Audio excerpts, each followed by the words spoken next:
Am your host, Taylor. I need to actually change my little Zoom name so that I can put that on there. But I'm originally from South Africa. I grew up in Johannesburg, and I moved to the US for undergrad some years ago.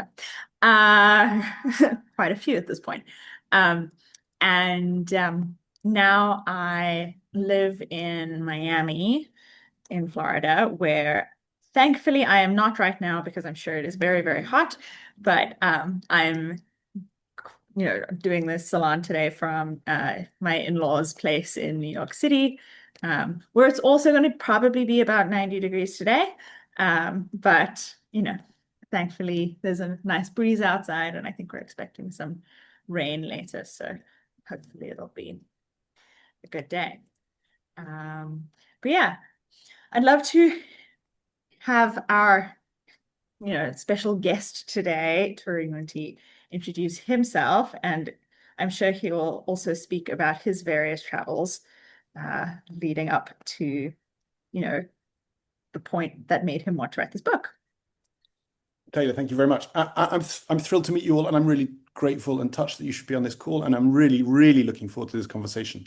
I haven't had a chance to discuss the ideas of the book, really, apart from with my long-suffering wife and children, who at a certain point over the last 2 years have been trying to find the off switch. So I'm really looking forward to this. I've given talks about it, but that's always kind of one way, and so I'm really looking forward to being able to kind of throw some ideas around with all of you guys. Background wise, I'm Anglo-French. My mum's French. My father's British. I was brought up mostly in the UK, and then spent a bunch of time all over the place. I spent a lot of time in the Middle East.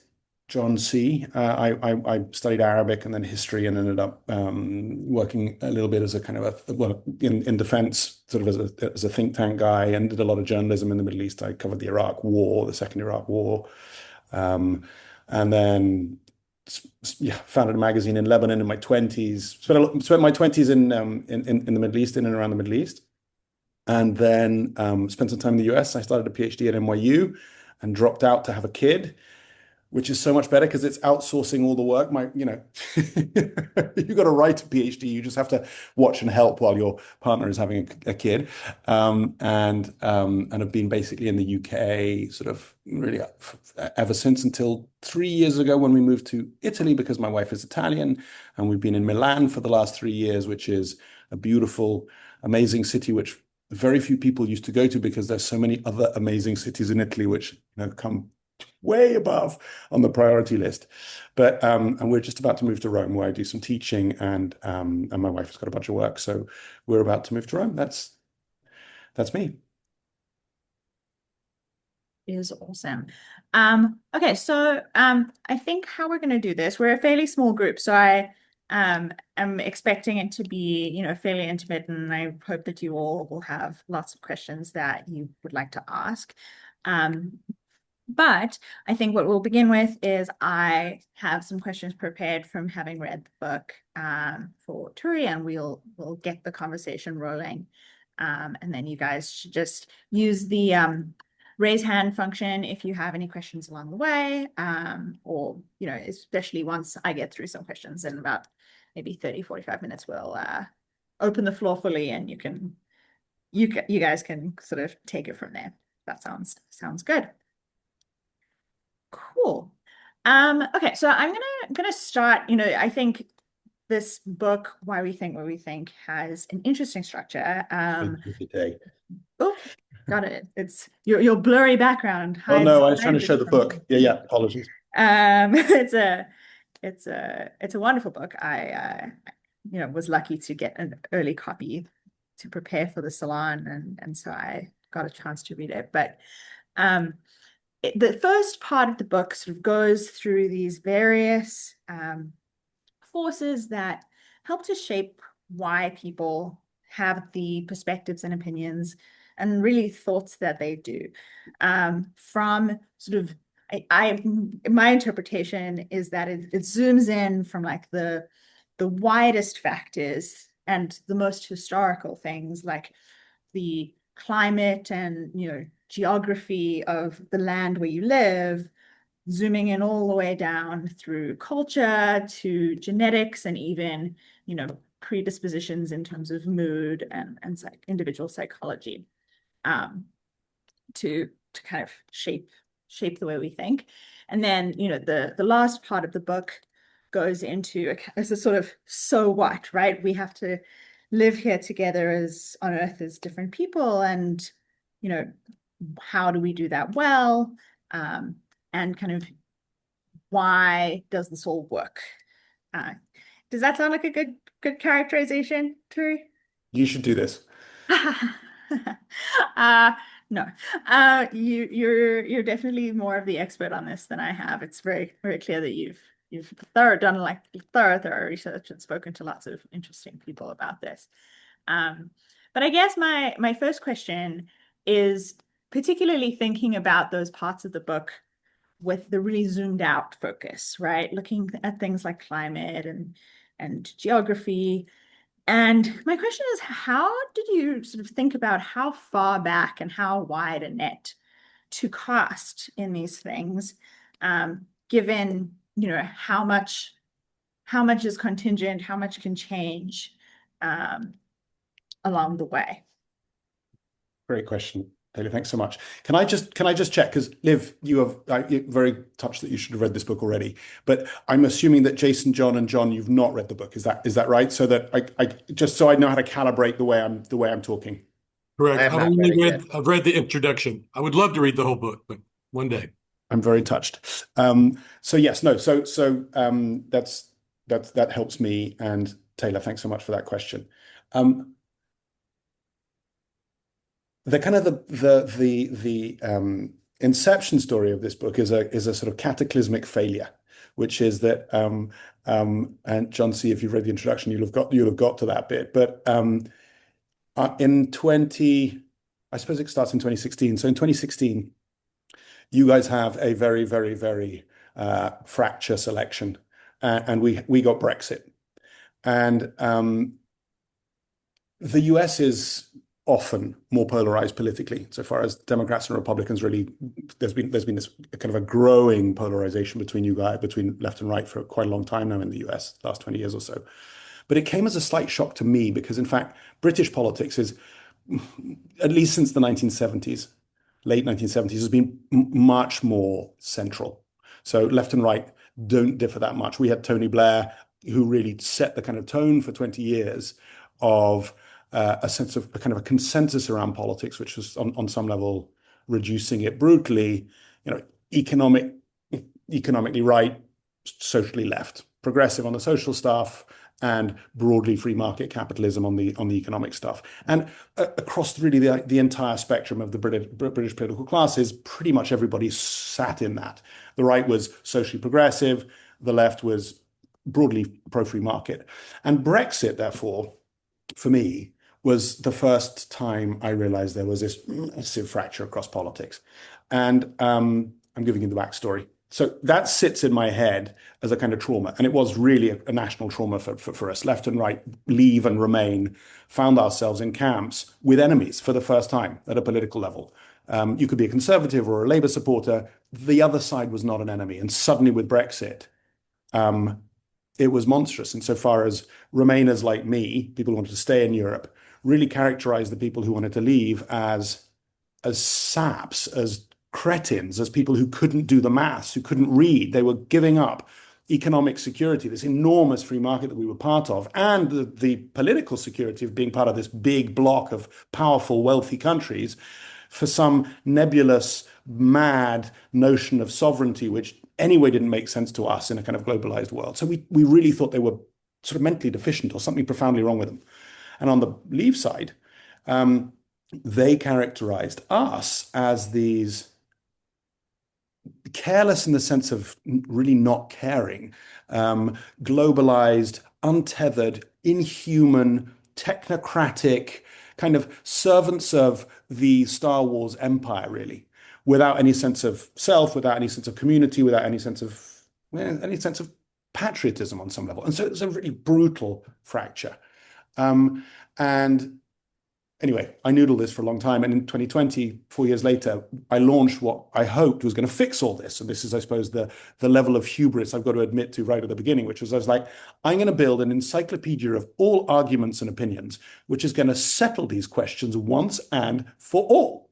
Um, we were going to be like Wikipedia, but for arguments. And the idea really was like, okay, people are constantly having arguments about these things, and they're going over and over and over and over them with no real progression. So we had in the UK, and I'm sure you can pick about a dozen of these things in the US, but we had this fight over whether we were spending 350 million pounds on being inside Europe every week.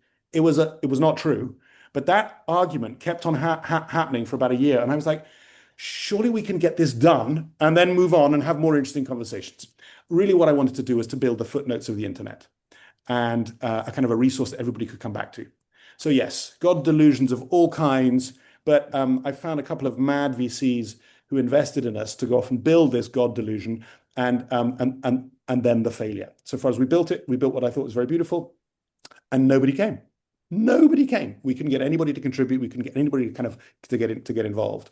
And I started asking myself, if people are so disinterested in the rational justifications for arguments, where do arguments come from? Where do our opinions really emerge from if we're really not that interested in the kind of the logical to and fro of how they work? And so, Taylor, that's where it starts. It starts with me trying to build essentially an 18th century fantasy, kind of encyclopedist monster, and realizing that 200 years later, I should have maybe figured out that actually humans didn't work that way. And so we launched this project right in beginning of 2020, and then went almost immediately into lockdown like the rest of the world.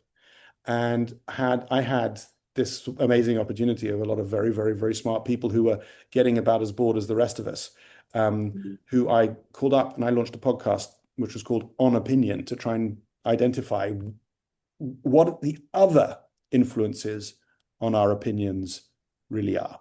And the thing, and then I'll stop and hand it back to you, Taylor, but I think that the thing for me which was fascinating, which is that the standard model that I had about how we come to our values was sort of binary. On the one hand, reason, we read, we experience, we engage with the world, we try and think through our positions. And on the other, socialization, the environment.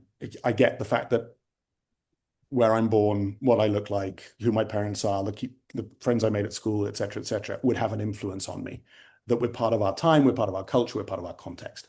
And so that was my sort of standard model. And talking to this extraordinary raft of brilliant people who gave me their time, I realized that that was just a tiny little part of the story. Yes, the environment plays a massively important role in how we think and our values. We wouldn't be surprised if an Indian friend of ours were Hindu, but we might be if we met a Scotsman who was. We understand how context influences values.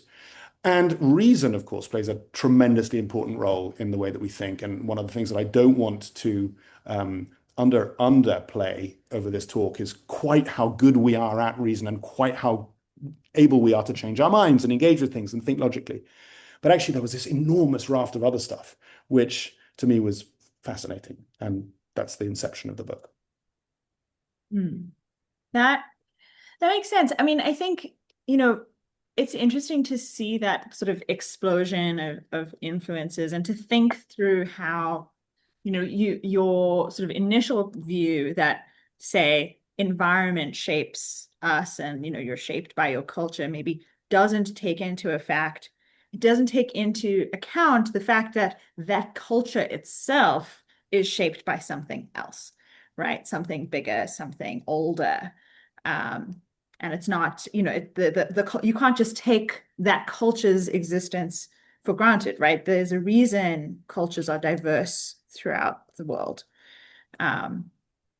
which I think is pretty cool. So, I mean, this, clearly I think will be a point that, I resonate with. I'm sure you will, having lived in different places. Some others in this group as well. But one thing that came to mind a lot for me reading the book was this question of migration, and how that plays into kind of the ways in which people think, in the sense that sometimes when people move from one place to another, they are trying to go somewhere where the destination fits better with, their sense of who they are, and they are leaving behind a culture and a place where they maybe disagree with people.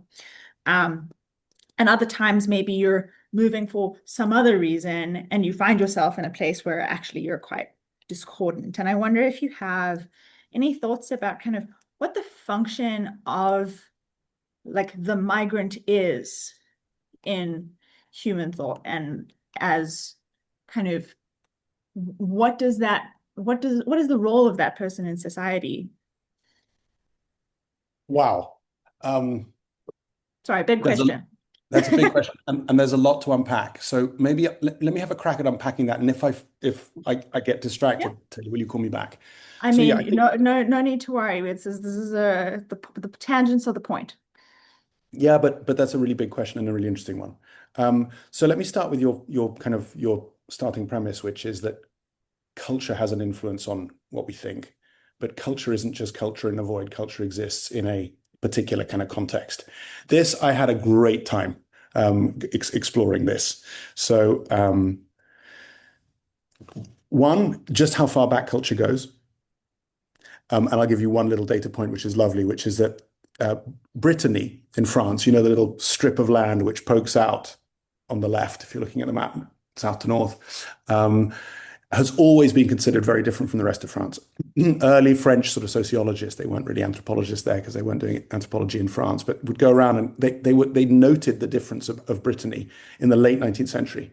And Brittany was peculiar because they were much more flexible in inheritance rights. They didn't have a kind of they give more to women. Women were allowed much greater sexual freedom. There was much more travel, but essentially a much more egalitarian society, even between genders. And this kind of Breton exceptionalism was noted, as I say, in the 19th century. People now think that the reason that Brittany was different and Bretons were different from the rest of France was because the Romans never got there. So 2,000 years before, the Romans, with a patriarchal culture, very patriarchal culture, which had been inherited via Greece and through to the Assyrians, took the whole of Gaul, but never managed to take Brittany. I don't know whether you guys ever came across this fabulous cartoon character called Asterix. No, okay, so Asterix he's a big deal in Europe, but he's this indomitable Gaul who refuses to be conquered by Julius Caesar. Anyway, he's Breton, and that's true. And so there's this idea that the values and social codes and ethics of Bretons 1,900 years after the Roman conquest were still somehow different because they hadn't yet been kind of impacted by the Roman conquest. So I like the idea that culture goes back a really long time. It's not just the way I thought of it, which was, my parents have an influence on me, my friends and family do. It goes really back a very long way. So one, culture is very deep. And two, Taylor, to your point, culture is also formed by other things. And the most obvious thing that it's formed by is geography. And there are a bunch of lovely examples for this. But there's a brilliant theorist called Richard Nisbett that some of you guys may have come across, who wrote a book called, what's it called? It's about the different thinking patterns of East and West. And he essentially split the world between a collectivist set of values in the East and an individualist set of values in the West. And it's at this point really pretty broadly accepted as a useful heuristic to understand the fundamental, often very unconscious values that we carry with us across our lives. And let me massively reduce this and simplify and generalize. But essentially, an individualist culture values individual freedom above the social harmony, and a collectivist culture will do the opposite. Collectivist cultures are more interested in networks of kinship and one's place inside them. Individualist cultures, thank you, the geography of thought. Individualist cultures are more interested really in the individual and his or her relationship often with the divine. So, monotheist religions really do frame the most important relationship of your life, you, the individual, with whatever Godhead you subscribe to. And so they're very, very different cultures. And they inform all sorts of different behaviors, including literally some of the ways in which we see the world. I have a chapter in there with some lovely examples of precisely that. But to answer your point, Taylor, um, the reason that people think that there is this difference between East and West, collectivist and individualist cultures, is actually agriculture. And so the theory here is that if we take Aristotle and Confucius as the two kind of exemplars of these different ways of thinking, Confucius, whose fundamental principle, the value which underpinned all others was harmony, and Aristotle, for whom the fundamental praxis really was working out what a thing was logic, really. He's the sort of the definer of logic. Is a thing this or is a thing not this? One of them grew up in a geographical context, which barren, pretty rocky islands, the kind of the standard fare of your ancient Greek was fish, goat, very, very little farming. Most of the farming was kind of commercial, olives, wine, that kind of thing. These are all foods which a single human can sustain themselves on by themselves. You can go fish by yourself. You can herd goats by yourself. Even if you're planting grain, grain is food that will sustain a family and also can be managed by a family. It takes a man with an ox or a woman with an ox and a plow, and you can feed yourself and your family alone. The civilization which is birthed in China between the Yellow and Yangtze rivers is extraordinarily silty. It's very, very fertile, but it's some of the siltiest land anywhere. The only crop that grows at scale there is rice. And rice really cannot be cultivated by any single human, nor can it be cultivated by a family. To cultivate rice, the entire village needs to get together. In fact, villages upon villages need to coordinate how they manage the paddy fields, the flooding, the irrigation, etc., etc. And so the idea here is that we develop cultures on the basis of our needs, and the needs of rice-sustained cultures required harmony, required a focus on getting on, required understanding that you existed inside a network of relationships, whereas the kind of culture which emerges out of somewhere where you can feed yourself and move on if you argue with your neighbor, right? If you don't like your neighbor, you can move your herd of goats somewhere else.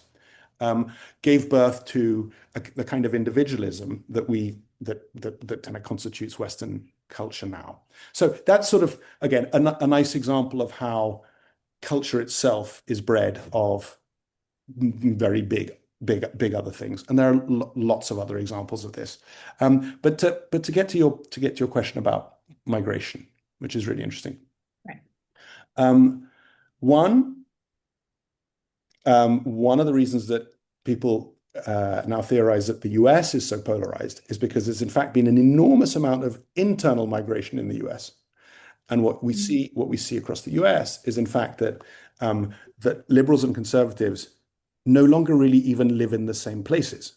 There's been a geographic sorting that's taken place over the course of the last 30, 40, 50 years, which means that you're much less likely to meet somebody you disagree with politically on your block. Because if you live, and I'm radically simplifying, and I haven't lived in the US for years and years and years, so I don't know how it really is now. But broadly, that if you live in a leafy suburb on the outskirts of a city, you're more likely to be surrounded by people who've chosen to live in a leafy suburb and probably tend to lean conservative. If you live in the middle of downtown, you're more likely to be surrounded by somebody who votes liberal because they have chosen to live there too. So internal migration is interesting in that context. But I don't think that's your question, Taylor. I think your question is something to do with if we have, does migration itself end up having an impact on the kind of cultures in which people migrate to? And Yeah, I think my question kind of, I think both of those are interesting, right? Because I think migration has these two pieces. One is exactly what you say, is kind of functions as this almost sorting and process by which you end up with like almost increased segregation of different kinds of people. But it also can serve as this almost like mixing function, where you bring in new ideas or different ways of seeing the world from other places. Um, like one thing that I was thinking about a little bit as I was reading the book, and you sort of gestured at this a little earlier, and I thought it was just fascinating, was the kind of shame versus guilt cultures based on kind of the historical religious sort of backgrounds of different places. I'm sure you can speak a little bit deeper into kind of what that grounding is, but like I was thinking a lot about how one of the interesting clashes right now is that a lot of the migration into Europe is one of the places with historically a guilt culture, but a lot of the migration in is coming from shame cultures. Whereas in the US, a lot of the migration in is coming from guilt culture to guilt culture. And so it's like the dynamics are a little bit different in that way. And so I wonder to what extent that kind of clash of the two different backgrounds in Europe is having a sort of different dynamic on changing the culture versus if they were the same or more similar. yeah, no question. And there are all sorts of issues, obviously, with large scale immigration and how you negotiate large scale immigration. In Europe, one of the things which has been interesting has been a shift away from a kind of colonial mindset of which we all did, very explicitly. But sort of 50s, 60s, and 70s, the standard view was, if foreigners come to the UK or France or wherever it is, they do as the Romans do. They follow our culture. And really, from the late mid 90s onwards, there was a pivot there, which was to say, actually, no, we are aspiring multicultural countries, and therefore need to live and let live, and allow these various different flowers to bloom in their various different ways. Brutally, there's a massive backlash to that now in Europe. And it's being played out. And JD Vance is constantly telling us how we're on the verge of civil war, and Elon Musk is too. But there is a real tension there. And of course, you're talking to precisely the issues around migration, which is when large scale cultural values, large scale groups with powerful and deep cultural values clash. There is a misunderstanding which is very, very difficult to negotiate because you're dealing with people's fundamental values. And Right. That sort of sense of like what's normal for me is invisible to me, right? precisely. Yeah, exactly. Philosophers call this our metaphysics, the kind of the values, the deep unconscious values that we are not aware of carrying around with us. And when those metaphysics clash, it's almost impossible to negotiate because neither can see that that the other person, if you can't see your own and you think that yours therefore are universal, the other person will not make any sense to you.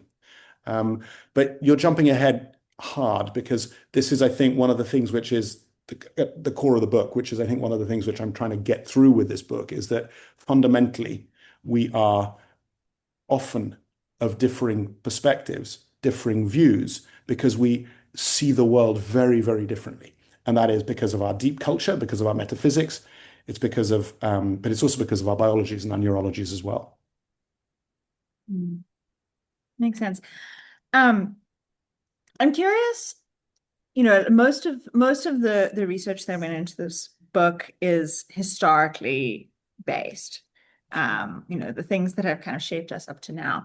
And I'm curious how you think of the role of the internet as kind of a new piece of this puzzle, where suddenly instead of, you know, being surrounded by at most the people the people on your block, the people, in your village, in your local environment, now we're suddenly able to interact with a much, much wider range of people, both finding like-minded people through kind of, I mean, a lot of people kind of almost identify at this point their, I want to say, mimetic inheritance more strongly with groups that they've been part of online, right? You can see people say like rationalists talking about less wrong, or 2011 era Tumblr or 4chan even, right? Shaping people's thoughts a lot more than like their neighbors down the street.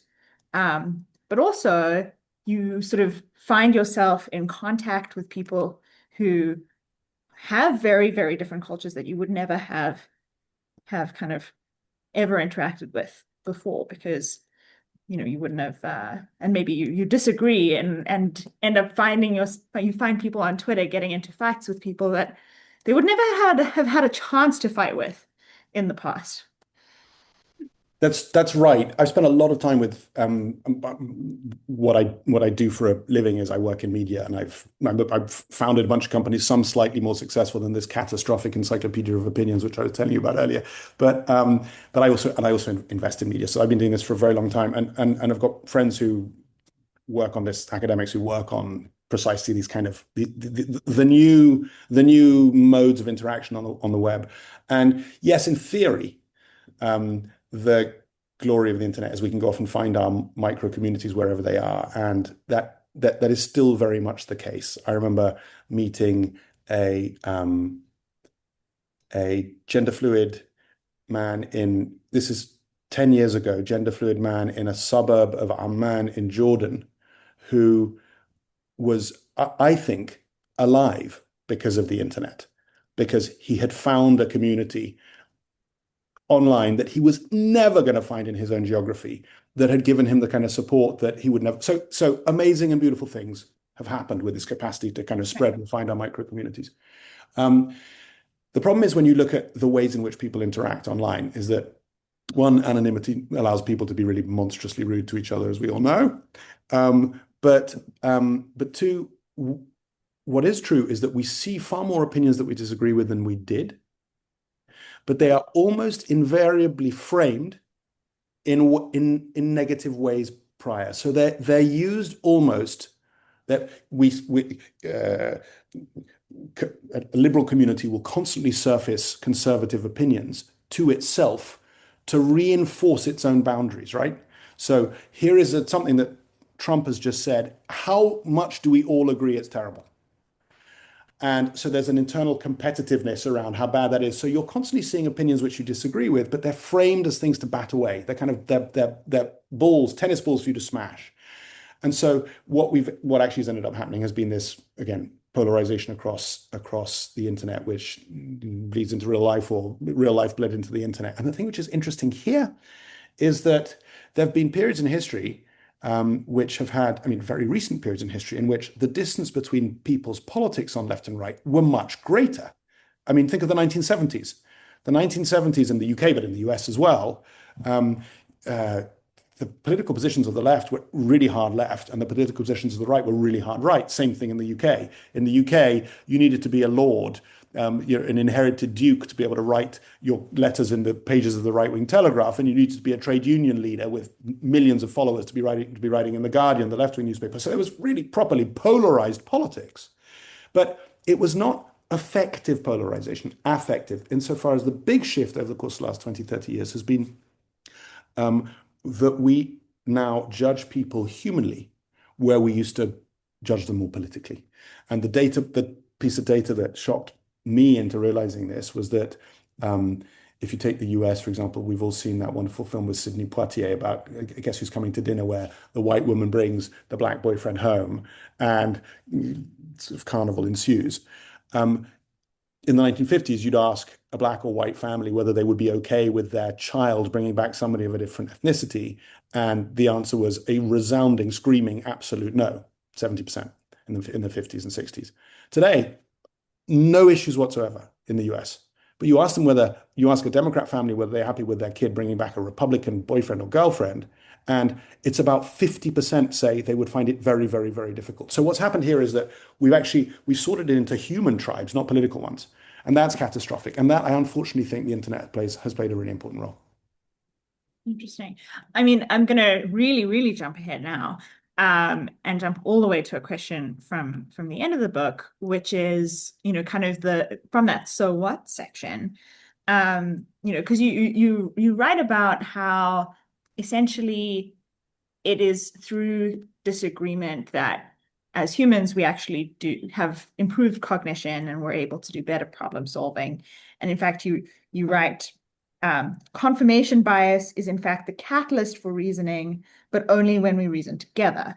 And I think that maybe, part of the problem is that reasoning together piece, in that, like, you almost have these factions that are doing their whole little confirmation bias thing, but without any kind of good faith interaction between each other, right? It's almost like there's they're like air gapped from each other. And the only way in which, like you say, the only way in which they're engaging with an argument from the other side is like through their own recasting of what that argument is, not listening to what the other side is actually saying. Yeah, I think that's right. I think that's right. And I think that's the great tragedy.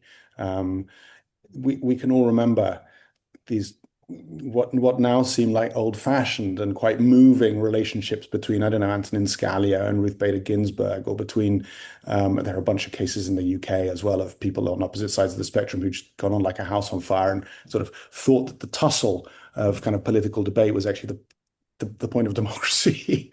I very much do think that's the case. And I think that's part of the stuff which we're losing now. And we can see it. I mean, I see, we all see now people recording videos of themselves asking questions in Congress. AOC is a classic example of this, who asks questions very forcefully in Congress and then reposts her questions.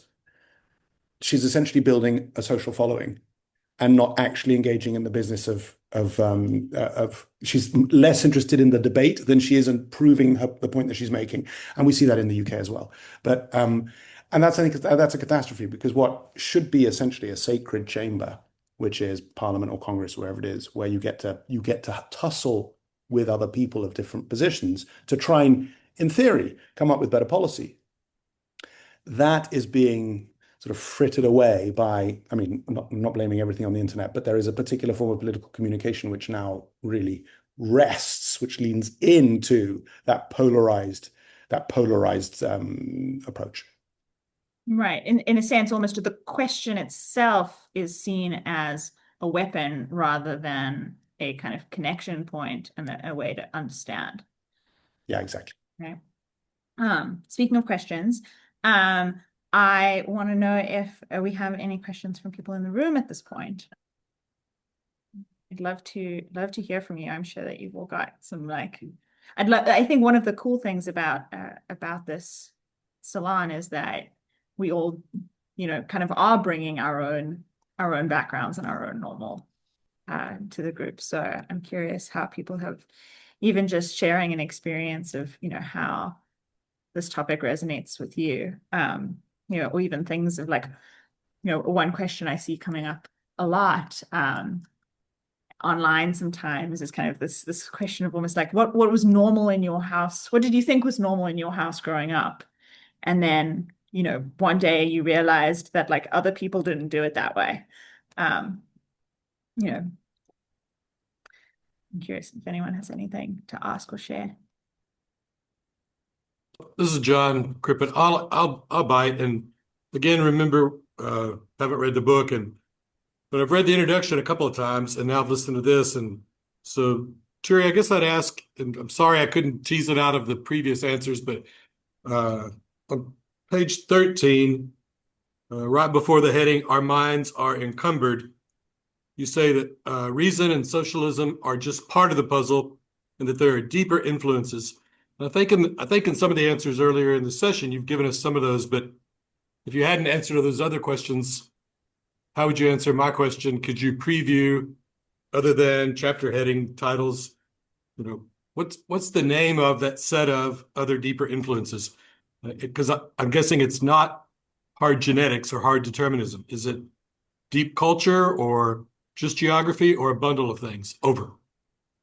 Thanks, John. Yeah, it's really a bundle of things which layer in, and at least the way I see this, there's a biological, genetic, neurological component which I'd love to talk about with you guys because I think it's fascinating and I think it's also really important. It's my exit to from the polarization, and I'd love to talk to you a little bit about how understanding the genetic and neurological influence on our opinions, I think gets to a place where we can really listen and hear the other side and engage with them better. But that's one piece. But John, I think that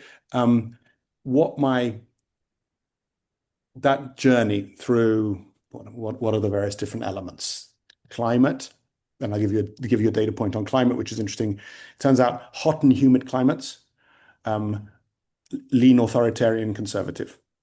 And that is a fascinating data point. But you look at the equator, pretty much not all of them. And there are countless counter examples in everything that I'm going to say. But hot and humid climates lean authoritarian conservative for a really straightforward reason, which is that they are places in which pathogens spread very easily. And places in which pathogens spread very easily and have spread very easily for generations and generations and generations have created cultures which do their best to mitigate against the spread. And one of the ways in which you mitigate against the spread is by being really wary of foreigners who come in potentially with infectious diseases. It's to be really wary of non-normative behavior, by which I mean things which deviate from the absolute standard way of doing things. Because you do something different, goodness knows what happens with your pathogens, bacteria, what might happen. And because they are cultures under a permanent level of stress of some sort, the threat of infection, the threat of contagion, they're also much happier voting or giving power to authoritarians who can enforce those normative, conservative, slightly xenophobic rules, right? So climate one. Geography, we've spoken about insofar as the geography impacts agriculture and agriculture impacts our values.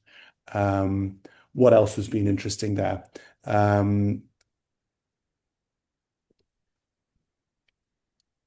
Climate also influences our gods, and which is a fascinating thing too, which is that if you look at the kind of the panoply of deities in the world, there are far fewer now than there used to be because globalization, because the tremendous spread of the three major monotheisms for the most part. But there are two kinds of gods.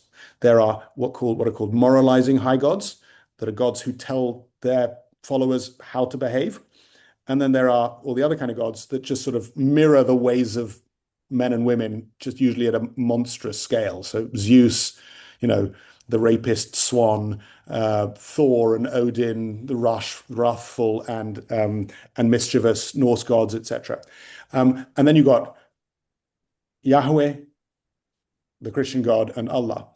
And the theory behind this is that the reason that moralizing high gods are so different is because they emerge in areas of tremendous climatic threat. They emerge in areas where actually the biggest threat is drought. Drought is the biggest climatic killer. Yeah, everything else is terrible. Earthquakes horrible, floods horrible, hurricanes horrible. But when drought kicks in, it can wipe out an entire society, entire civilization. And so the theory here is that monotheist gods, which are not entirely unlike authoritarian leaders, right, in these hot and humid climates, are useful because in broadly predictable climates without tremendous ecological stresses, the thou shalt not steal, thou shalt not this, thou shalt not that, are less important because pretty much everybody can get along, everybody can make their way. Those commandments become particularly useful in contexts in which there is the potential for full societal breakdown, like, for example, on the back of droughts. So climate, geography, historical cultures, and these weird historical quirks, I think all of those play a really important role. And for me, they're useful because they remind us I suppose, fundamentally not to take our own ideas too seriously. So far as if a batch of our deep values are really the product of random circumstance, so far as we didn't ideate them, we're not, in a sense, responsible for those opinions. We've kind of ended up with them, often unconsciously, for reasons which have nothing to do with our own agency. Then ideally, it allows us to take our own opinions with a bit of a pinch of salt. And I like that. Um, and I hope it's the first step towards thinking about your political or any kind of opinion opponent with a little bit more grace, on the premise that there, but for the grace of God, might have gone you. So those have been really interesting, and so those are kind of the random influences on this. And then there's a bunch of other stuff, John, that you've just flagged. And one of the two things. One, turns out that that our parents and the opinions of our parents and our peers are a little bit important to us, but actually much less important to our final opinion value schemes than one would think. And I, as a parent, I have to say, find that tremendously comforting insofar as, we screw up our kids, but they're pretty much baked by the time they come out anyway. So I've actually found that quite comforting. But so that, which is a kind of a standard premise of most of our conversations, right? Which is, Uncle Joey is a monster misogynist because his mother treated him badly as a kid. Turns out, unfortunately, Uncle Joey doesn't get the free pass because it probably wasn't that important. so those kind of things, that kind of heuristic that we have, that we bring to the way we assume the way we understand many people's opinions, it turns out is wrong. But one of the things which was super interesting for me was the importance of other things. So, and two things here. One, mood, emotion, which we historically have always sort of separated from thought. We sort of describe thought as hard, logical, rational, abstract, and feeling as mushy and nebulous and irrational. Turns out not true at all. So one, I think the key thing for me was to remind myself that emotions are very rational, so far as that when we feel loneliness is a rational response to fear, is a rational response to anxiety, can be a rational response to the situations in which we find ourselves, and they inform our thinking. There's this fantastic Portuguese neuroscientist called Antonio Damasio who showed that people who've suffered lesions in their brains which impair their emotions, which impair their emotional literacy, really, are terrible decision makers, make terrible life choices. So actually, our emotions are really important to our reasoning, but also they color them in ways that we're perhaps not aware of. And I have a chapter on this which is fascinating. And so, talking to loneliness, for example, loneliness is a massive stressor, and loneliness has all sorts of impacts on the way we reason. This is the most peculiar piece, really. It makes us much less empathic to the problems of others. So weirdly, humans react to feeling vulnerable themselves by discounting the vulnerability of others. And there are a bunch of much smarter people than me who have written quite a lot about what we describe now as a kind of a loneliness epidemic and its visceral impact on politics. Insofar as if there are lots of people feeling very lonely, and that the cognitive trigger of loneliness, which is to diminish empathy for others, we're in a messy state. It's tricky. Politically, that plays out in funny ways. So emotion's been really interesting for me. And then the other thing that I wanted to bring up, which doesn't fit into the culture, history, geography, agriculture, and yet is not yet the deep biology stuff, is something which we all know, but I hadn't sort of unpacked, which is that fundamentally, a lot of us hold many of our opinions, not because they're true, but because they're useful to us. So actually, the way to think about many of our opinions, our own and those of our friends and enemies and the rest of them, is that they often don't serve an epistemic function. They serve a social one. And let me give you We were talking about gods earlier. Let me give you a really simple example of this. There are, as I was saying earlier, thousands of different gods and hundreds of different religions in the world. And it sort of suggests that therefore either that the fact that there were so many sort of suggests that what they say doesn't really matter insofar as all these cultures have succeeded and have spread and have done amazing things with very, very different beliefs about the universe and about who God is or how many gods there are, etc. The reason is probably because it doesn't really matter. It doesn't have much of an impact on your daily survival, right? If you believe, as I say in the book, that lions are vegan, that has a potentially really very real world consequences for you, right? But believing that God is a rock or a man with a beard on a cloud or multiple different fairies that live in the trees really doesn't have any impact on our survival epistemically.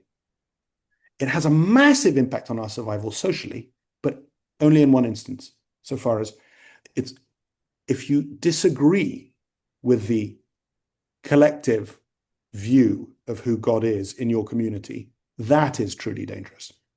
And so what I think I'm saying here is that your belief in God doesn't matter at all, whichever God you believe in, other than it chiming with the same belief as others. And so there are a bunch of people who suggest that the reason, one of the functions of religion is in fact to demarcate groups. Who's in, who's out. So believing in the same God as your parents, the same God as your friends, the same God as your community is not an epistemic gesture. It's a social one. And there are countless ways in which we uphold beliefs for social reasons rather than epistemic ones. The classic one for me is the almost wholesale swallowing of the Republican Party for the great lie about the election being stolen in 2020. That Trump's own the person that he paid to go off and do all the research on this himself came back and said that there was no election steal. And yet pretty much every Republican legislator has bought into this. It's not an epistemic move. It's a social one. And it's a social one because not agreeing to that framing of the world has massive real world consequences if you're trying to get yourself elected or if you're trying to do whatever it might be. So those are some of the spread. Sorry, John, massively long, windy answer to a simple question. But those are the kind of the spread of the kind of things which I was looking at. And I haven't talked about biology, so I hope I will in a second. But apologies, John. Long answer. Why don't we get to biology in a second? Oh, this is so. Catherine Page Hardin was actually a previous guest of mine in one of my salons, and I know when I mentioned this to Turi when we first met, he was like, "Oh my goodness!" Like I read all of her stuff to prepare for my book, so I think that would be a fascinating discussion as well. But what I'm going to say is, why don't we put the biology on hold for 2 seconds so that Liv can ask her question, and then we'll come back to the biology question because I think I think it's really interesting, and I think that seeing it as separate from the rest of it is actually maybe misguided in the sense that our biology is selected for and shaped by our environment, right? That's how evolution works, and the people who are going to thrive in a certain environment, say, like from the sounds of things, I feel like an important axis is sort of abundance versus scarcity. The people who are going to thrive in those different environments are potentially going to kind of end up having more of certain biological traits. But we're going to get into that. But in the meantime, Liv, do you wanna ask a question? Sure. I also wanted to say I'm so excited for the biology question when we get there. I'm so excited for that. So my question, Turi, is so in your book you say when we're faced with arguments or evidence we disagree with, our minds contort themselves into any number of positions to avoid having to engage or worse, accept those ideas. And so you provide this breadth of wonderful cases and examples of what that looks like across the globe in the different like sub-communities and such. So I was wondering, of the cultures and cases you studied, which one had mechanisms that genuinely stopped collective reasoning from just collapsing into like groupthink at scale? And then how can we reproduce that in our fragmented world today? Because you brought up some really great historical examples too of societies that can manage some version of that or like some pocket of that. But those may not be as transferable or generalizable to today's landscape. But I'm curious what you found in your search. Yeah, thank you. That's an amazing question. I'm really grateful. Yeah. How do we, the premise here is that, left to our own devices inside our own groups, we spin out into mad orbits. And there are all sorts of wonderful examples of people spinning out into mad orbits. And the internet has done an amazing job of helping people spin out into mad, polarized extremist orbits that, they are irrecuperable from. How do we avoid that? And you asked me a question which I now want to dig much more deeply into, which is, are there societies which have figured out how to run this better? Because culturally, perhaps religiously, perhaps with different kind of behavioral systems, etc. I have to say that my focus was on how the West has done it. And I am therefore not going to answer your question properly, but I am going to go and look at it because it's a fascinating one. But what in the Western context, everything sort of emerges with the mass political upheavals of the 18th and 19th centuries, early 19th century. So French Revolution, American Revolution. We had a small revolution in the UK long before everybody else because we were very avant-garde in 1640 when we killed our king. But that lasted about 15 minutes, and then we got his son back on the throne. So I don't think we don't get to own that. But yes, the tremendous political upheaval of the 1789 in France, and then the American Revolution, and then the increasing enfranchisement across European countries of all sorts of different classes of workers, really. Women excluded, of course, until the 20th century, but large different interests were brought into the political collective, and it forced some very hard thinking of the theoreticians, politicians, philosophers, really, who were trying to work out how you negotiate all these various different interests. And they're still, I think, the most interesting thinkers about this. And so it's really John Stuart Mill, and John Stuart Mill's really the big guy who tries to work out what are the frames, what are the rules, how do we need to defend the context to ensure that these conversations can take place, and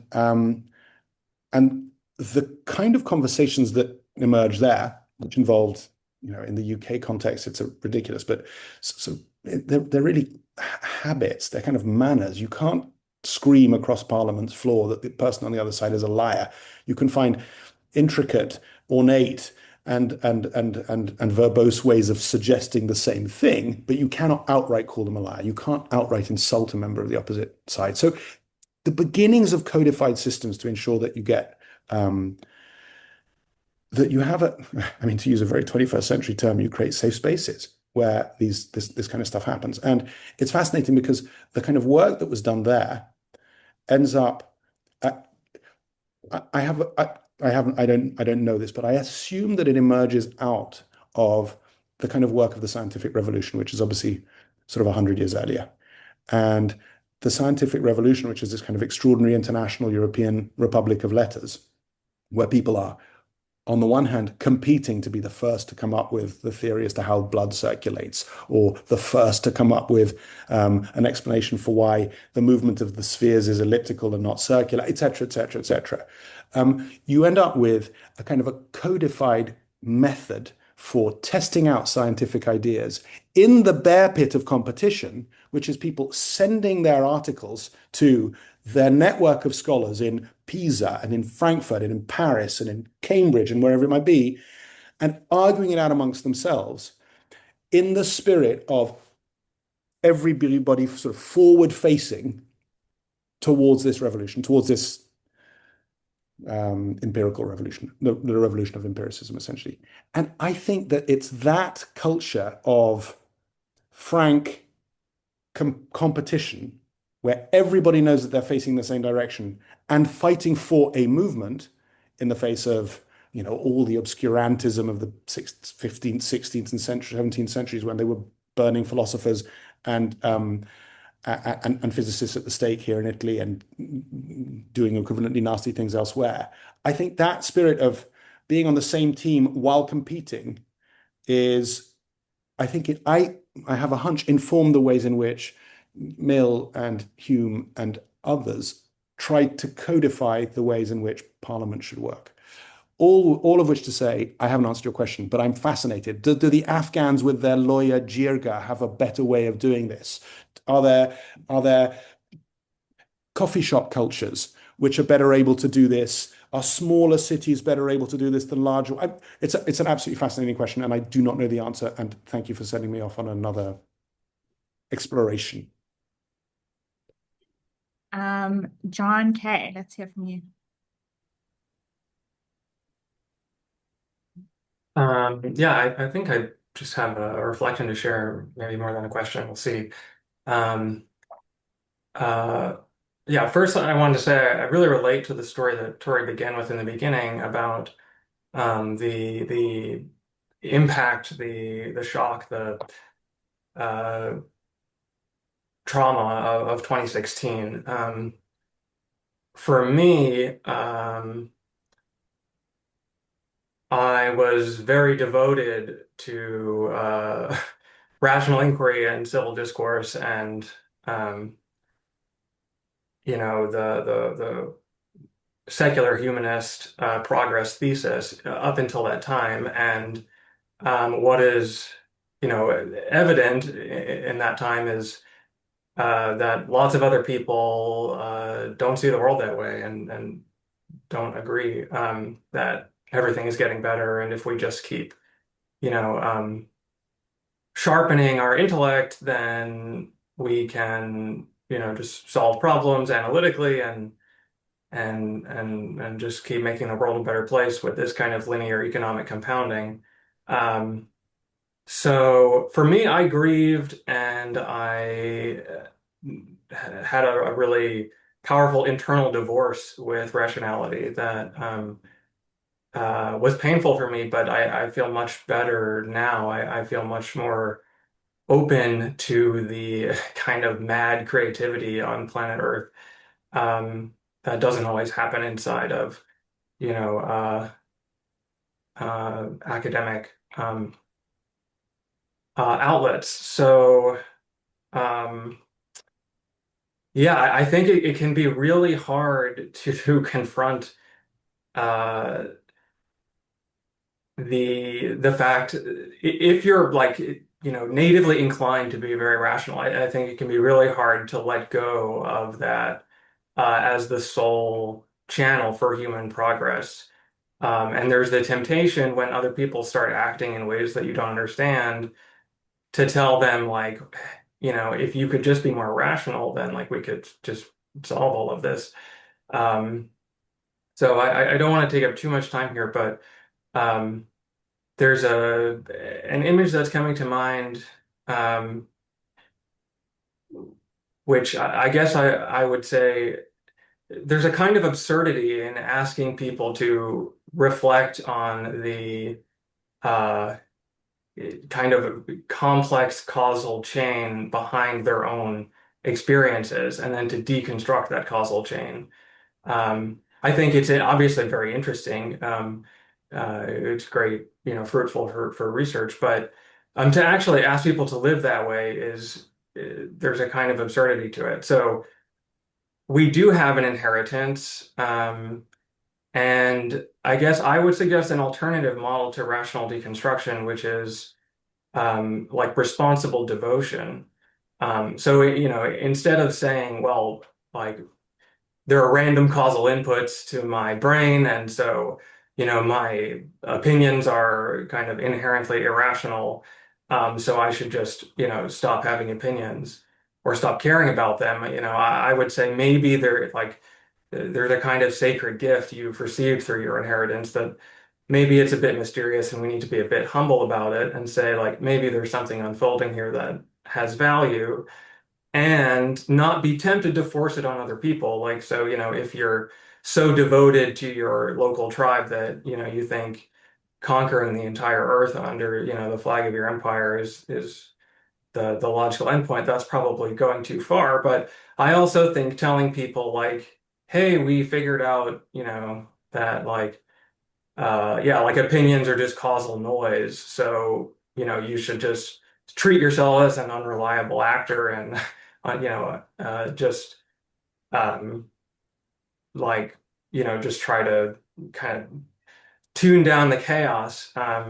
Again, I think it's good for people to be rational and reflective, of course, um, but I think at some level, I think since the Enlightenment, we've just had trouble dealing with the fact that there's like a raw passion, a raw kind of, a love of local things, of particular things that cannot be easily fit into a framework where we derive our values from first principles.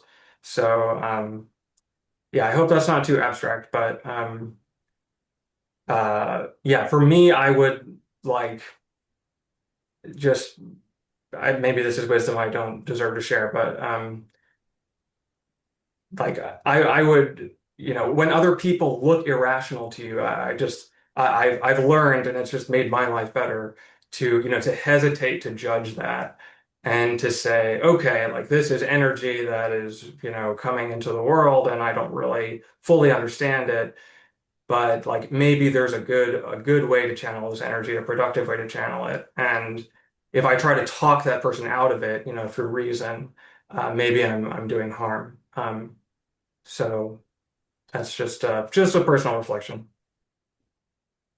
John, thank you so much for sharing that. And there's an enormous amount in what you've just said. And just to touch on some little elements of that. I really liked your idea of responsible devotion. I think it's kind of where I end up.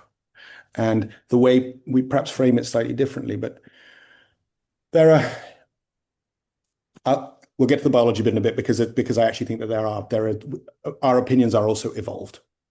And they evolve but they've evolved for specific circumstances. They have evolved in specific circumstances, and they have tremendous value also. But this idea of responsible devotion for me, at least the way that I translate it, is exactly the difference between what I think of as pluralism and relativism. And John, as you've just described it, well, we have this inheritance. It's entirely arbitrary. Our opinions are therefore not ours in any kind of meaningful sense, nor therefore should we commit to them, nor therefore should we actually make sure that they follow any kind of rational consistency. Is exactly not where I want to end up here. This great spread of opinions about everything are, I think, one, profoundly useful, but two, if you move, I mean, and this is Isaiah Berlin, and he's the guy who I finished the book with. So Isaiah Berlin, Russian Brit, ended up at Oxford, the humanist philosopher of the 20th century in the UK, at least. His line was, relativism is not pluralism, and pluralism is not relativism. Insofar as if we live in a world where, honestly speaking, we can't know for sure whether our opinions are right. We can't ever escape the skeptic's fortress, essentially. Because there's this wonderful philosopher in the UK, Amya Srinivasan, who talks about genealogical anxiety. And so far as if we have this inheritance, then can we ever be sure that we would have those opinions outside of that inheritance, and we have no control? We can't escape that trap.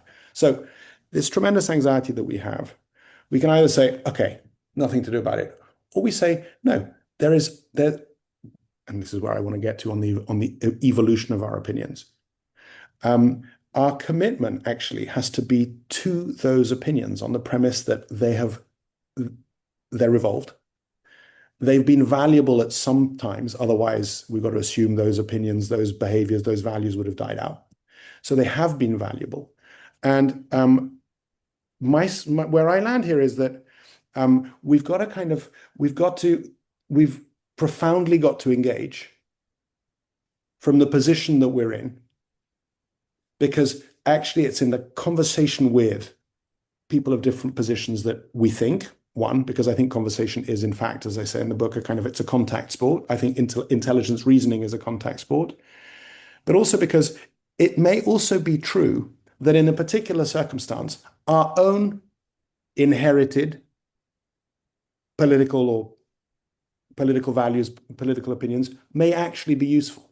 And so it's this weird position to sit in whereby you can't assume that you're right, but you nevertheless need to defend your ideas as if they were right, because they might be, on the premise that you're kind of trusting people who disagree with you.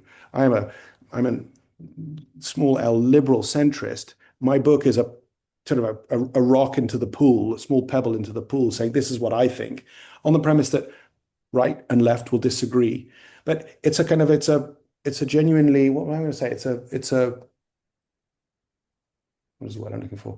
It's an in good faith commitment to the conversation. So I know that my opinions are not necessarily correct, but there is nevertheless a moral responsibility to share them, to engage with the conversation. And I think that is how one escapes, or at least how I escape this kind of skeptic's fortress, and get to engage with the other side. Because otherwise, as you say, we might as well switch off. Yeah. I feel like this actually, I can see a nice way for this to lead us into the biology discussion, which is essentially what you're saying is that even though we disagree, each of our positions might be adaptive to a particular set of circumstances, given that the environment is always changing. And the story from the book that I really enjoyed was the one about the guppies, the little fish. And how I think, you can correct me if I'm simplifying this too much, but essentially guppies are these little fish and they live in rivers, and there's a variety of behaviors that we see in this fish population. Some are very fearful, and they are much more essentially afraid of veering out. They're not very brave little guppies. And then you get other guppies that are very, very curious. And they'll go out and they won't hide in the rocks and the roots, and they'll explore.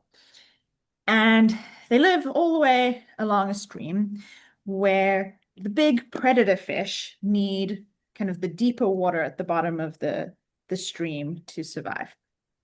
And so usually what you'll see is the more fearful, more cautious guppies will be kind of a greater proportion of the population downstream where the predator fish are, and the more curious, more outgoing, brave, open-minded guppies will be more populous upstream where the predators can't really reach. And this kind of works reasonably well, except that sometimes you'll see years where there is a lot of rainfall, and then suddenly the deeper water will extend further upstream. And so you'll start to see different guppy populations thriving, where now suddenly those few conservative guppies upstream are actually the ones that are not going to get eaten by the predators, when usually they were the ones that were sort of missing out on the opportunity to thrive. Or you'll get years of drought where suddenly there's less water downstream, and so now those more kind of outgoing guppies downstream that in normal times would just get eaten by the predator fish because they're going out and exposing themselves, now they're thriving more than they would be otherwise. And so you kind of see how these populations are adaptive to the different conditions. Am I kind of characterizing this right? Yeah, that's exactly right. Okay. That's exactly right. And it's interesting because we were just talking about little fish, but I think that this kind of really sits on that axis when I mentioned earlier of kind of scarcity and abundance, of kind of it's essentially ties back to all of these stories, right? The environments where you're going to have a like big, scary, moralizing God who can commit acts of God like drought, or a very punishing climate full of pathogens, those environments are going to lead to cultures that are more conservative, whereas ones that kind of allow more flexibility are gonna lead to potentially more kind of individualist, more flexible Exactly. cultures. And I think that seeing it in fish is like a really great way to kind of extrapolate through how do those genetics and how does the biology work, all the way through different animal populations and then through to people. Yes, it's as if it's sort of it's I use guppies as a way of talking about phenotypes, because the kind of the wary guppy is a phenotype and the curious guppy is another phenotype. And they haven't split as species because inside the guppy species that lives all over the place, sometimes the wary phenotype is more adaptive to the situation, and sometimes the curious phenotype is more adaptive to the situation. And actually, the spread of phenotypes ends up being collectively good for the guppy species, so far as it means that it can thrive in far more circumstances. And really, what I do is I use that as a metaphor for human politics, because actually, the curious guppy and the wary guppy have all sorts of parallels with the conservative human and the liberal human. And just as Taylor was saying, they equate to the different circumstances that we find ourselves in. And I find this fascinating. What it tells you is that in this particular instance of the guppies, you need both for the population to survive and to be able to have that tremendous adaptability to all these different circumstances. The other animal example that I like is the following one, which is that 2 million years ago, bonobos and chimpanzees were the same species, and they live in what is now DRC, Democratic Republic of Congo, but 2 million years later, bonobos and chimpanzees are very, very, very different species. And so far as chimpanzees are tremendously hierarchical, they're run by one very dominant, very, very aggressive, very violent male who usually covers most of the females. It's very hierarchical. And when chimpanzees meet other chimpanzee groups that they don't know, they try and kill them. Major warfare. Bonobos, on the other hand, are broadly egalitarian as a society. They are broadly egalitarian between the genders as well. And when they meet groups of bonobos that they don't know, they all try and make love. So that tiny little genetic difference actually made major real world consequences. Why are they so different? Given they all started from the same position, same genes, they share 99.7% of their genes. Is because there's a river between them. The Congo River separates them. The bonobos live on the south, and the gorillas live on the north. Neither of them can swim, which is why they became two separate species. Otherwise, they would have stayed the same. The reason that chimps and bonobos have developed into different species is because of another ape. It's the gorilla. And the gorilla only lives on the northern banks of the Congo River. The gorilla is the apex ape. Much bigger, much stronger, much, much heavier, much more dominant. John, I want to meet your cat. With a beautiful tail. What a beautiful tail. I need to get some cat examples into this conversation. But yeah, so chimpanzees share their habitat with a much bigger, much more violent, much more threatening neighbor that competes with them very successfully for food. And so they have been living in this quite Hobbesian universe for the last 2 million years. Bonobos have no such thing. Bonobos are the kings and queens of their jungle. They live in the god's larder. They have the most wonderful time. And I like this example. I like this idea because it sort of suggests that it's another way of thinking about conservatives and liberals. And in competitive scarcity environments, you tend to find conservatives, and in abundant environments, to use your term, Taylor, opportunity environments, you tend to find liberals. And so when I was talking to Rose McDermott, who's this biology professor at Brown, her line was, if the whole world gets nicer and friendlier and more and richer and all these other things, we will develop into a collectively more bonobo version of humankind. And there is an argument, I think, to John Kay's point, that actually for the last 100, 200 years or so, we have been developing along a kind of more bonobo-like version of humanity. The level of cruelty in most of our societies has dropped completely off a cliff. If you think about the punishments meted out to people in the 19th century or the 18th century, it's kind of insane.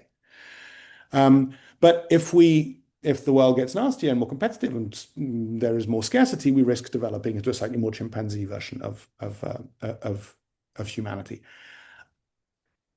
The reason that we will never end up one or the other is because circumstances change so fast.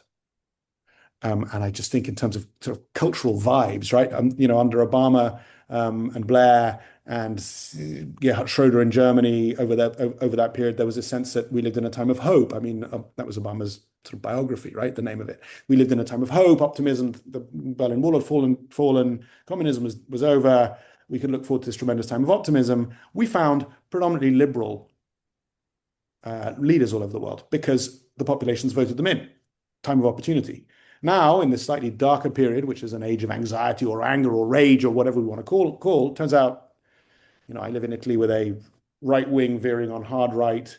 The Reform Party, which is our version of MAGA in the UK, is making tremendous gains. Marine Le Pen, the leader of the far right in France, will almost certainly win the next presidential elections there. Circumstances change, and we change, our politics change too. Where I come to here is that from a kind of collective level, and it's difficult to remind ourselves of this when we're having a screaming argument with somebody whose politics we deplore, abhor, hate. But actually, at a collective level, the great spread of political responses is actually useful for human society. It's useful for us. There's a brilliant scholar of authoritarianism called Karen Sterner, who's Australian.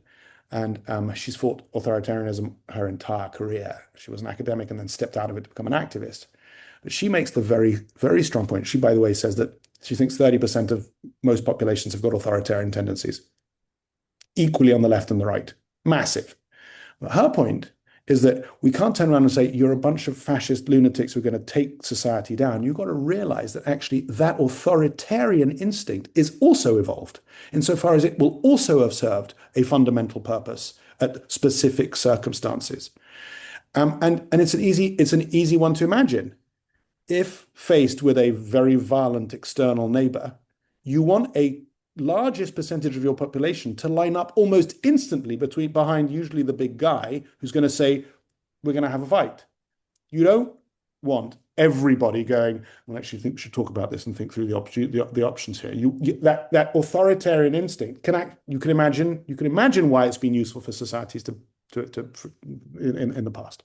So, and here's the kind of the point that I'm trying to make, which is to say, if we can put the opinions and positions and values of people that we disagree with, and perhaps our own, into their context, evolved context, we, in a sense, naturalize them.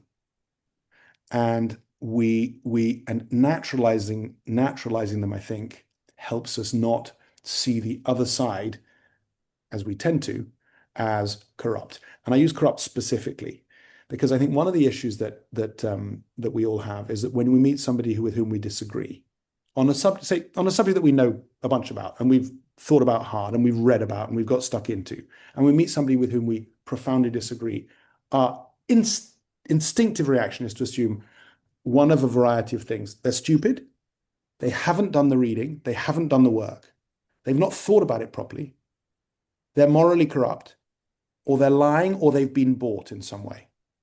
What we're doing there is we're doing something both beautiful and dangerous. We're saying, this person is the same as me, because all humans are the same. And therefore, I, having done the work, have come to this conclusion. If they're not coming to that conclusion, something of their process is broken. And here's what I mean, the word corrupt. Something in them is corrupt, either intellectually or morally or financially. I think this fundamental thing of naturalizing the other side, realizing that there are conservative guppies and liberal guppies, and they have evolved for very specific circumstances. they've evolved in particular circumstances over the course of human history, allows us to stop seeing the other person, the other side, as broken or corrupt, and just to see them as different. And seeing them as different, by extension, requires us to understand that we ourselves are different from them, insofar as we are all perceiving the world from unique perspectives. And those unique perspectives inform the politics which emerge. And so here, if you allow me 2 seconds, I want to talk about the brain, because actually this is where this is. I was about to nudge you. I was gonna say you just used the word perception, and I want to hear about the specifics of like what that perception actually means. Yeah. So I've got masses and masses of details in the book around the differences in our neurologies. But broadly, what I'm going to say, and I'll say it quickly and brutally, but really, there's an argument that left and right are different phenotypes, literally. And we can the ways in which biologists have now started to tease this out is to put people in brain scans. So you put a 17-year-old kid in a brain scan, and 17 is important because 17, your brain is getting to be pretty fully formed. It doesn't fully form until I think you're 24, 25, but it's pretty fully formed. And the reason 17 is important is that you're also a kid, so far as you also haven't had 30 years of reading the liberal New York Times or watching conservative Fox News, of being brought up in a specific context. Your mind is still pretty virgin in that sense. The environment hasn't played too deeply, and so the theory goes. You put a 17-year-old kid in a brain scan, and you can tell with 70% probability whether they're left or right wing. Conservatives, on average, have very slightly larger and more active amygdala, which is these two little almond-shaped structures at the base of the brain. And liberals have, on average, very slightly larger and more active anterior cingulate cortex.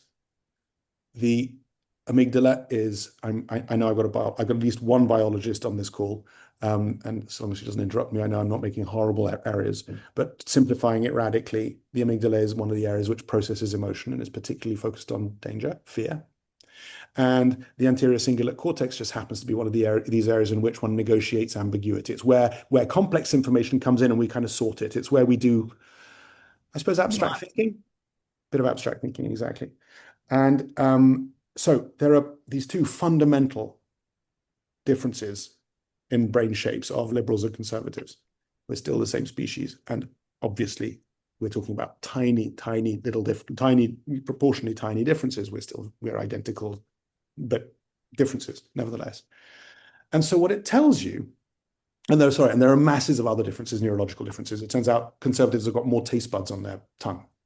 Conservatives react much more strongly they have a faster surprise reflex than liberals do, and lots of others. But what I'm trying to get to here is that the worlds that we see are influenced, are impacted, are created for us by the tools which we use to see them, right? So the brains that we have render the worlds that we see.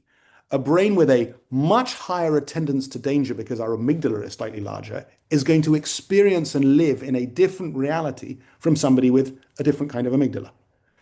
Somebody who lives in a world with a super fiery and excited anterior cingulate cortex, where all contradictory information is exciting and innovation is thrilling for its own thing, and novelty is a permanent buzz, etc., is going to live in a very different reality. And they're going to experience the world, and they're going to experience their lives in a very different way from people who don't have that. We all hallucinate our own particular version of reality, all of us as individuals. But what's fascinating is to realize that left and right may actually live in different worlds, because their neurologies inform those different worlds, render those worlds differently, and their politics emerge from their perception of the world. Here, what this does is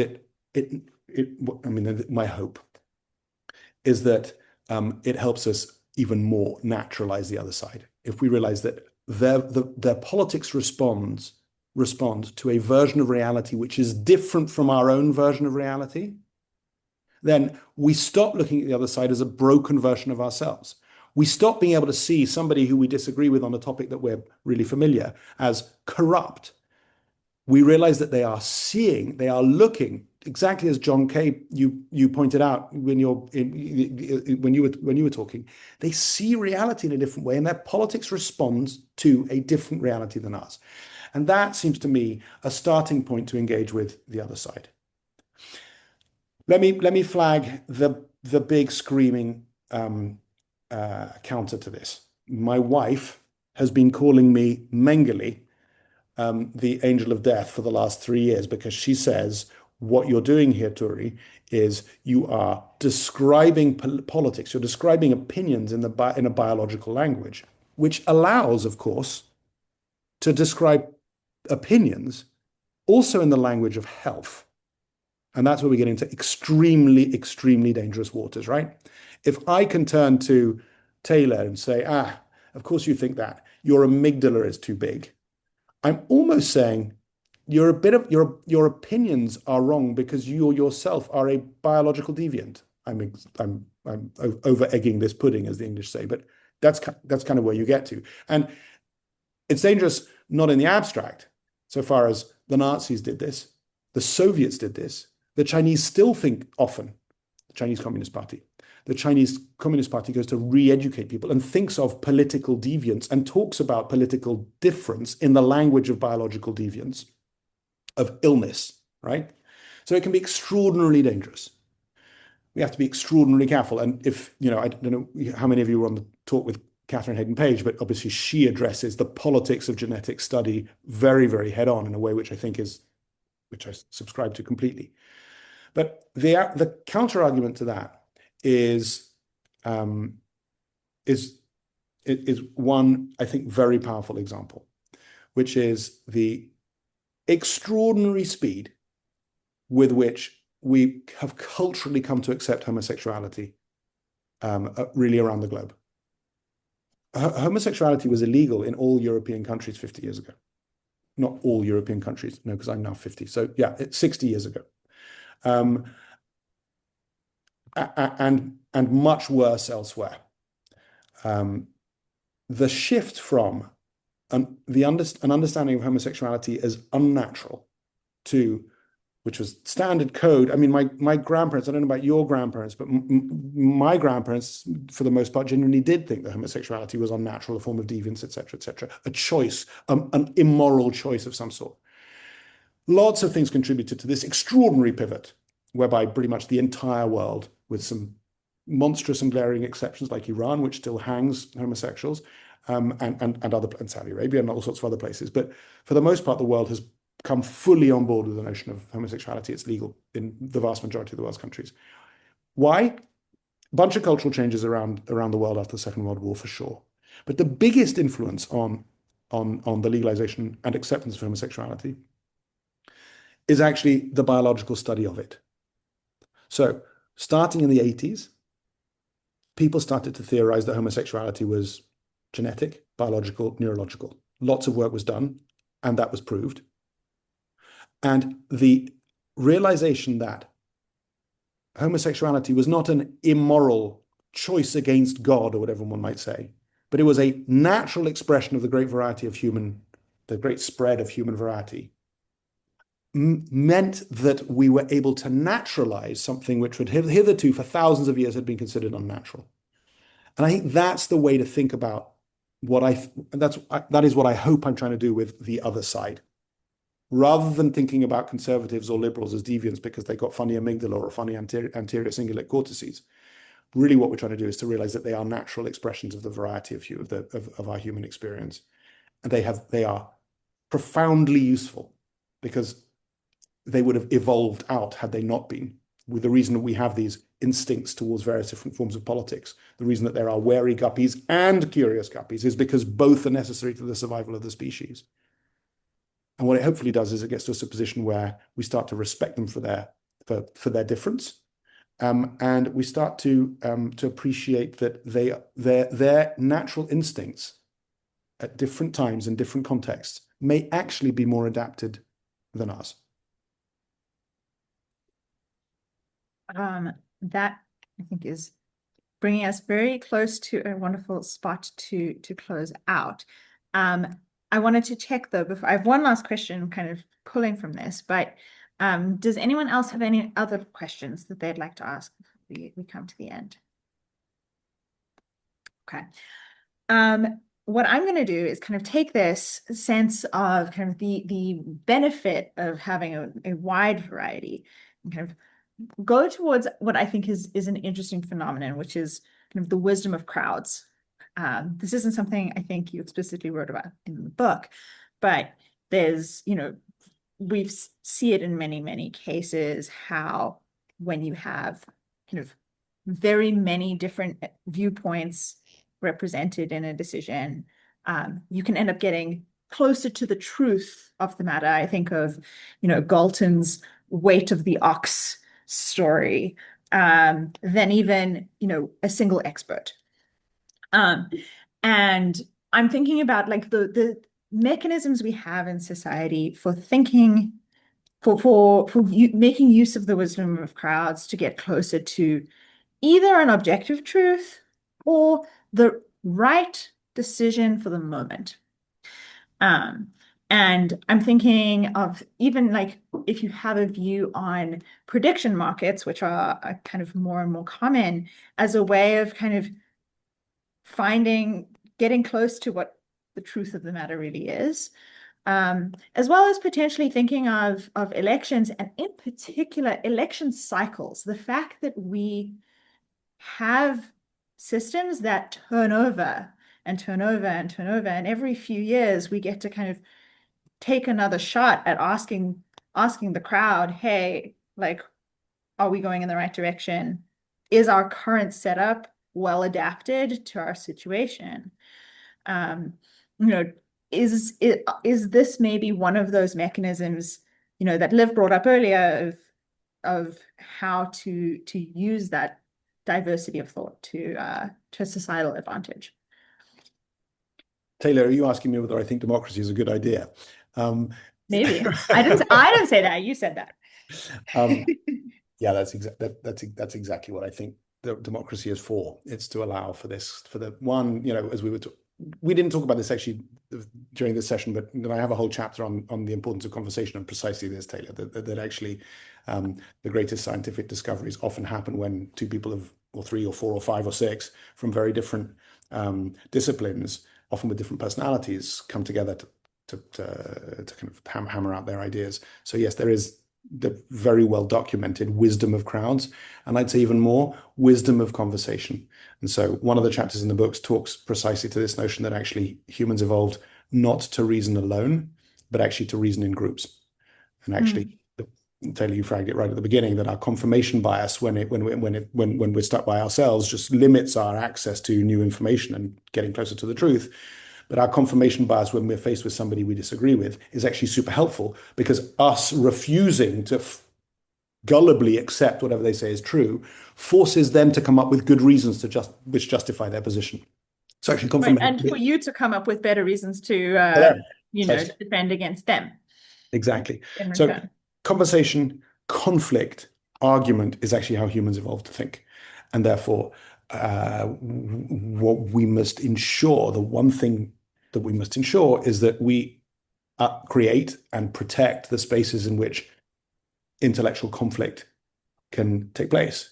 And to Liv's point, how do we do that? How do we codify those things better than we're currently doing it? How do we codify it for the internet? And it's one of the ongoing conversations about the internet has been, filter bubbles, echo chambers, and all these other things. Turns out we haven't been very good at breaking the kind of silos in which we find ourselves on the internet. My fear is that kind of polarization and that kind of entrenchment has started to bleed into our real world interactions as well, in parliaments, in Congress, and elsewhere. So I think the proof of the pudding is an enormous amount of research saying that we think better when we're in discussion with other people, and especially with people that we disagree with. So what we need to do is to safeguard that. It's the scientific method. It's the principle around democracy. The key question for us, and it's a fundamental one that Taylor, you and Liv ask, is, are we doing it right now? And if we're not doing it right now, how could we conceive of doing it better? And that I do not have the answer for. Yeah, maybe it's a it's a moment where, you mentioned that the big philosophers shaping how our sort of legacy institutions for this have been set up, were around quite a long time ago. And I wonder whether it's a signal that there's a gap in the market for philosophy on this, to have people thinking about how to do this better, in our current environment, our internet environment, our environment where, more and more people in society don't have the sort of let's call it genetic ties to the culture that they're living in.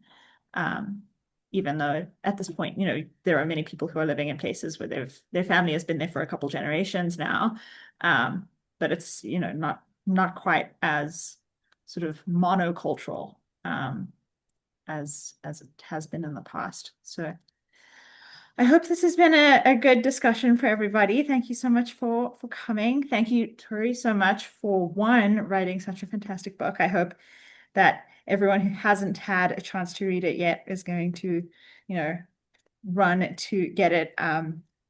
Right now, I believe in the US, the book is available as an ebook or an audiobook, and the actual physical book will be available next year, but the hard copy has You been can get it. released. Yeah, you can only get it. You can only get it via the UK, which means it's $40 or something crazy. So, yeah, This will be pro ebook today.